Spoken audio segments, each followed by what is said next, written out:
ব্ৰহ্মপুত্ৰত বিশ্বৰ সৰ্ববৃহৎ নদীবান্ধ নিৰ্মাণ কৰিব চীনে।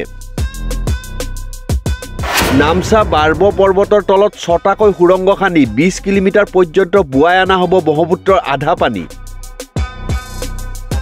মানৱ ইতিহাসৰ আটাইতকৈ ডাঙৰ একক প্ৰকল্পত অনুমোদন বেইজিঙৰ। বিশ্বৰ বৃহত্তম জলবিদ্যুৎ প্ৰকল্প থ্ৰী গাৰ্জেছ ডেমতকৈ ৪ গুণ বৃহৎ হ'ব এই প্ৰকল্প। ভাৰতলৈ প্ৰচণ্ড ভাবুকি। ভাৰত আৰু বাংলাদেশৰ বাবে ভয়ংকৰ বিপদৰ আগজাননী দি ব্ৰহ্মপুত্ৰৰ ওপৰৰ তিব্বতত বিশ্বৰ বৃহত্তম নদীবান্ধ নিৰ্মাণত অনুমোদন জনাইছে চীন চৰকাৰে। ভাৰতৰ সীমান্তৰ নিচেই কাষতে নিৰ্মাণ হ'ব ১৩৭ বিলিয়ন মাৰ্কিন ডলাৰ ব্যয় সাপেক্ষে এই বহুমুখী নদীবান্ধ। ব্ৰহ্মপুত্ৰৰ অৰুণাচল প্ৰদেশত প্ৰৱেশৰ বাবে যি স্থানত ইউটাৰ্ণ লৈছে সেই স্থানতে নিৰ্মিত হ'ব দৈত্যকায় বান্ধটো।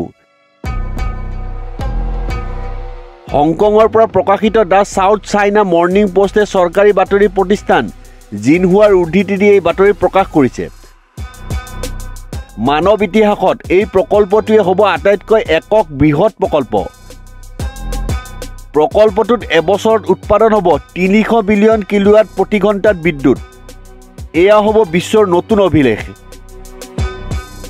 এই বিদ্যুতেৰে ৩০ কোটি লোকৰ বিদ্যুতৰ চাহিদা পূৰণ কৰিব। ব্ৰহ্মপুত্ৰৰ ওপৰত চীনে নিৰ্মাণ কৰিবলৈ ওলোৱা নদীবান্ধে ভংগ কৰিব নিজৰে থ্ৰী গাৰ্জেছ ডেমৰ অভিলেখ। থ্ৰী গাৰ্জেছ বান্ধ নিৰ্মাণত যি সময়ত খৰচ হৈছিল ২৫৪.২ বিলিয়ন ইয়ানো অৰ্থাৎ ৩৪.৮৩ বিলিয়ন মাৰ্কিন ডলাৰ। তাৰ বিপৰীতে ব্ৰহ্মপুত্ৰৰ ওপৰত এই বৃহৎ বান্ধত ব্যয় হ'ব কমেও ১৩৭ বিলিয়ন মাৰ্কিন ডলাৰ। ব্ৰহ্মপুত্ৰ জলবিদ্যুৎ আহৰণৰ বাবে নামচা ৱাৰা পৰ্বতৰ তলেদি ৬টাকৈ ২০ কিলোমিটাৰ দীৰ্ঘৰ সুৰংগ নিৰ্মাণ কৰি প্ৰতি ছেকেণ্ডত প্ৰায় ২০০০ কিউবিক মিটাৰ অৰ্থাৎ ব্ৰহ্মপুত্ৰৰ আধা পানী বুৱাই নিয়া হ'ব।